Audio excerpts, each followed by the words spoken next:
ये कहानी है जॉन नाम के मछुआरे की, जो हर रोज की तरह अपनी छोटी नाव लेकर समंदर में मछली पकड़ने निकलता है। लेकिन इस दिन कुछ अलग होता है। अचानक चारों तरफ घना कोहरा छा जाता है और दूर दूर तक कुछ दिखाई नहीं देता। जॉन रास्ता भटक जाता है और इधर उधर भटकते भटकते उसे एक सुनसान नाव नजर आती है। जिज्ञासावश वो अपनी नाव उस नाव से बांधता है और अंदर जाकर देखने का फैसला करता है। जैसे ही वो उस नाव के भीतर जाता है, उसके होश उड़ जाते हैं। पूरी नाव खाली थी, न कोई इंसान, न कोई आवाज, बस रहस्यमयी सन्नाटा।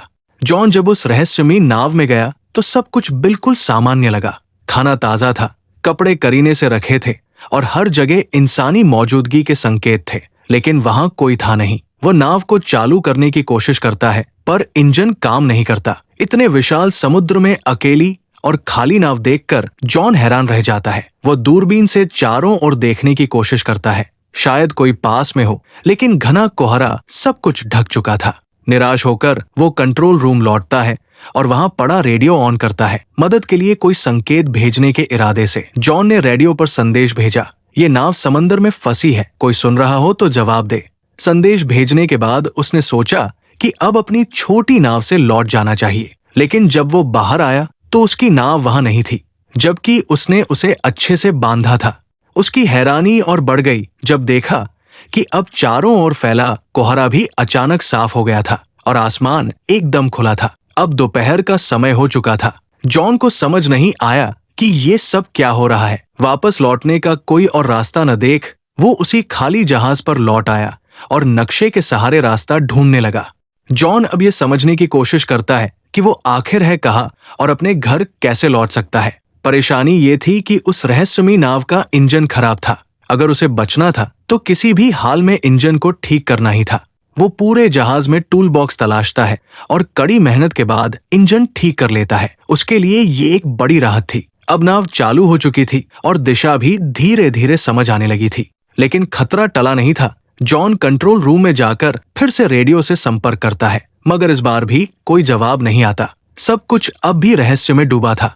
फिर वो लड़का ऊपर आता है और उसे अचानक टॉयलेट जाना पड़ता है। कोई आसपास नहीं था तो वो सोचता है कि समंदर में ही कर लेता हूँ।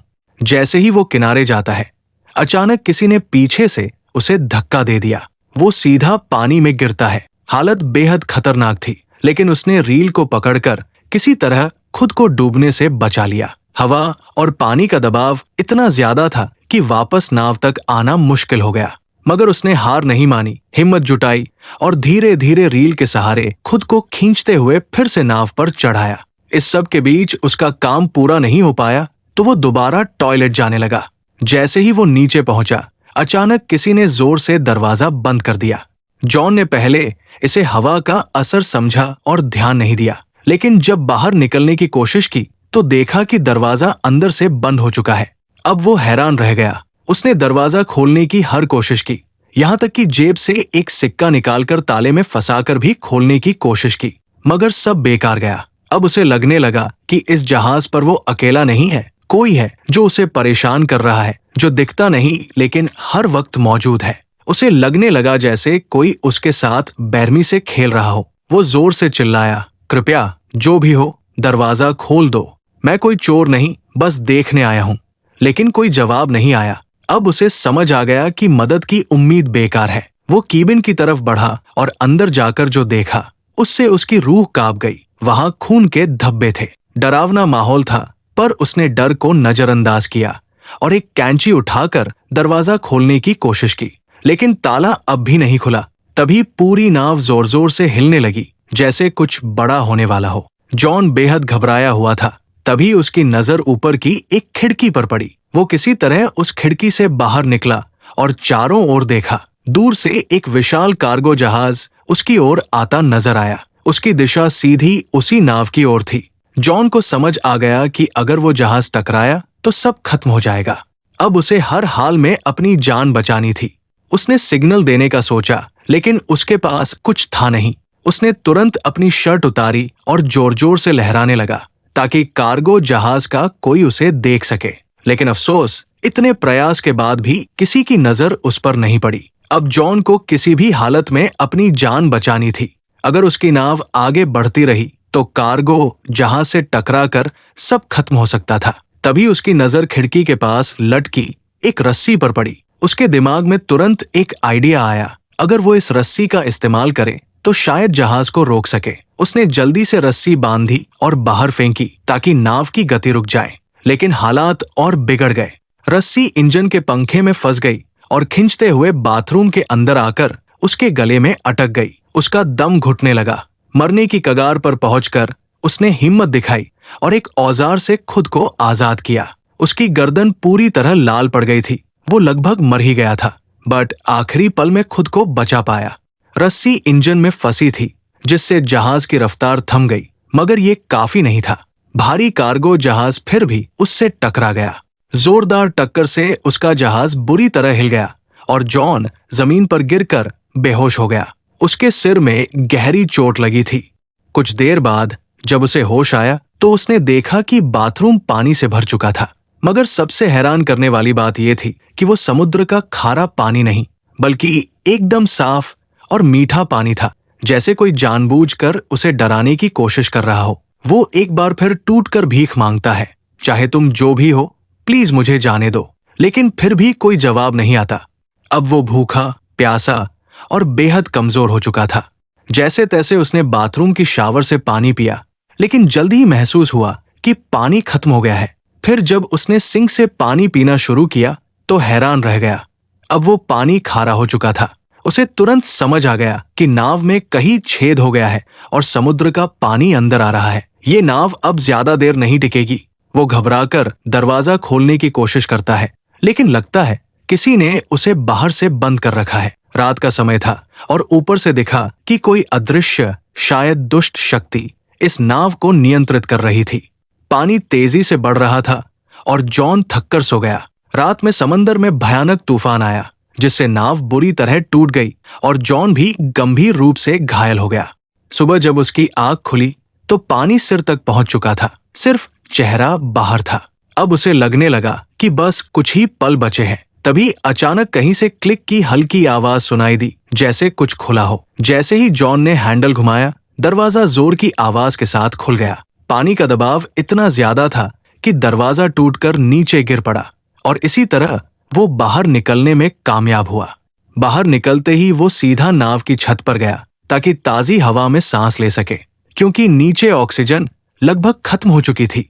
अब उसे यकीन हो गया था कि कोई अदृश्य ताकत उसे हर हाल में सताना चाहती है। वो शारीरिक और मानसिक रूप से टूट चुका था और नीचे की तरफ पानी लगातार भरता जा रहा था। उसे समझ आ गया कि अब नाव कभी भी डूब सकती है। जॉन ने तय कर लिया था अब वो इस जहाज पर नहीं रुकेगा। तभी उसे एक आइडिया आया। उसने जहाज से एयरबैग्स निकाले और टूटे हुए बाथरूम के दरवाजे को इस्तेमाल करके एक छोटा राफ्ट बना लिया।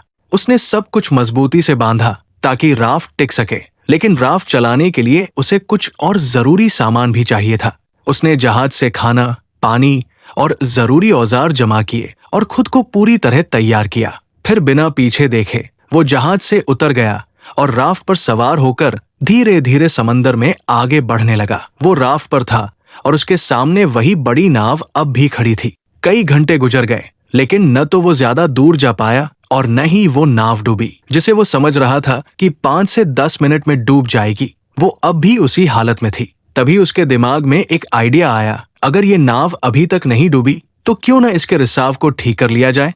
अगर ऐसा हो गया तो वो इस मजबूत नाव से आराम से सफर कर सकता है। ये सोचकर वो वापस नाव के पास गया। सबसे पहले उसने रिसाव को ठीक किया, फिर पाइप और औजारों से एक पंप तैयार किया ताकि पानी बाहर निकाला जा सके। उसने जो पंप बनाया था उसकी मदद से नाव में भरा समुद्र का पानी धीरे धीरे बाहर निकल गया। रिसाव ठीक करने और पानी हटाने के बाद उसने जहाज की बाकी दिक्कतें भी ठीक कर दी। साथ ही उसने बाहर से भी मरम्मत की ताकि आगे सफर में कोई और परेशानी न हो। काम खत्म होने के बाद उसने फिर से रेडियो से मदद मांगने की कोशिश की, लेकिन इस बार भी कोई जवाब नहीं आया। मायूस होकर वो वापस लौटा और नक्शा निकालकर एक बार फिर रास्ता समझने लगा। उसने नाव को आगे बढ़ाने की कोशिश की, लेकिन जैसे ही इंजन स्टार्ट किया, नाव बिल्कुल नहीं हिली, मानो फिर से उसे धोखा दे रही हो।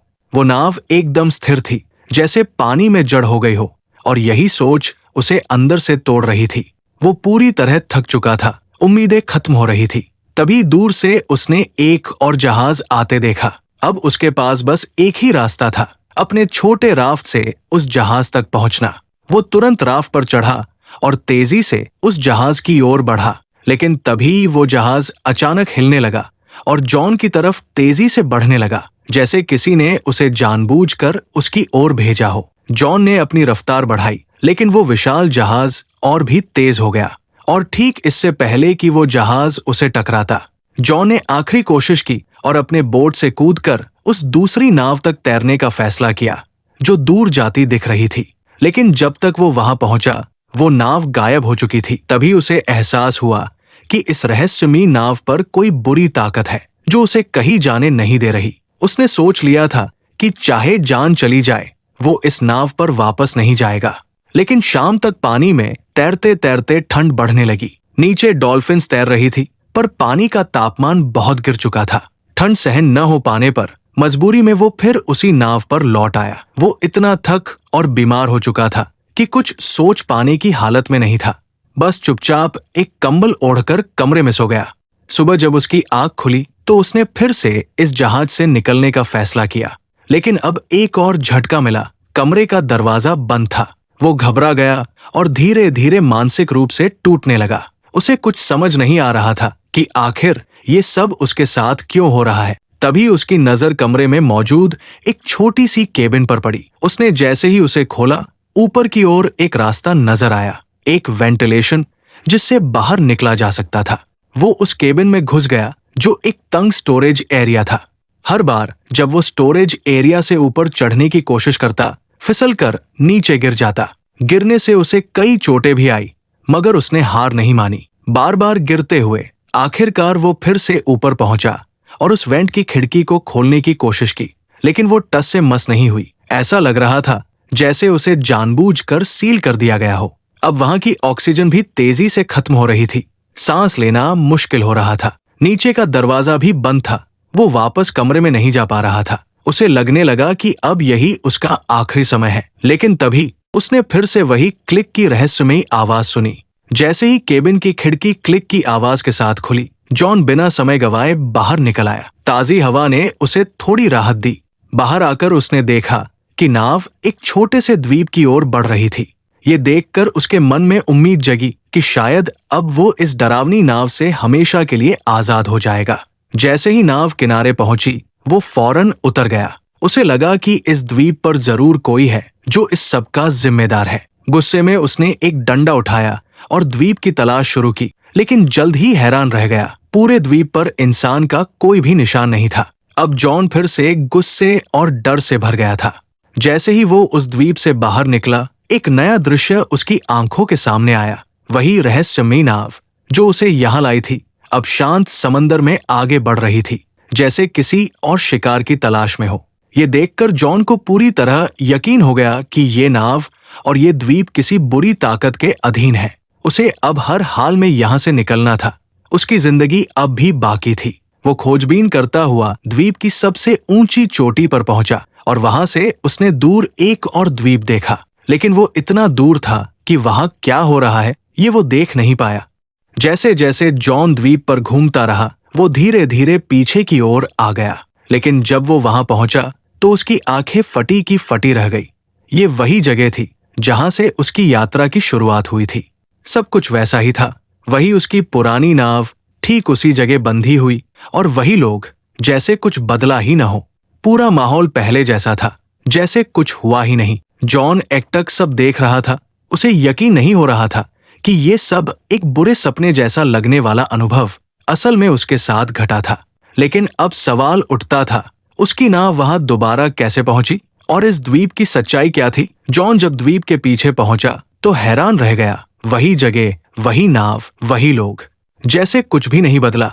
उसे यकीन नहीं हो रहा था कि ये सब असल था या कोई बुरा सपना। मगर जो कुछ उसने झेला वो सच्चाई थी। ये बहुत खतरनाक अपराधी है। इसको 2 गार्ड लेकर जा रहे होते हैं, तभी आधे रास्ते पर ये रुक जाता है और टाइम को देखकर ये कहता है, मैं वास्तव में आप लोगों को याद करता हूँ। तभी गार्डों पर लगातार हमला कर देता है। ये सिर्फ 1 मिनट के अंदर जेल से भागने वाला था। फिर ये दोनों को मारकर जेब से चाबी लेकर हथकड़ी खोलकर भागने लगता है। सभी गार्ड इसके पीछे थे। यह दरवाजा एक मजबूत छड़ी से बंद कर देता है। काले भाई ने एक लोहे की चैन तोड़ दी, एक साइड को एयर वेंटिलेटर पर और दूसरी को बेरिंग से बांधकर जोर से खींचा। बड़ी ही आसानी से बाहर निकलकर छत पर चढ़ गया और पूरे रास्ते चलता रहा। यह तब तक भागता रहा जब तक कि वह बाहर वाली दीवार तक नहीं पहुंच गया और कुछ जेलर गार्ड से टकरा गया। उसके लिए यह बाएं हाथ का खेल था। कुछ ही सेकंड में सबको लिपटाकर भाग रहा होता है तो पीछे बहुत सारे और भी गार्ड आ जाते हैं। काला आदमी छत से सिर्फ 1 सेकंड पहले छलांग लगाकर एक हेलीकॉप्टर पर चढ़ जाता है। स्नाइपर ने गोली मारने की कोशिश की लेकिन बहुत देर हो चुकी थी। गुड बाय, गया।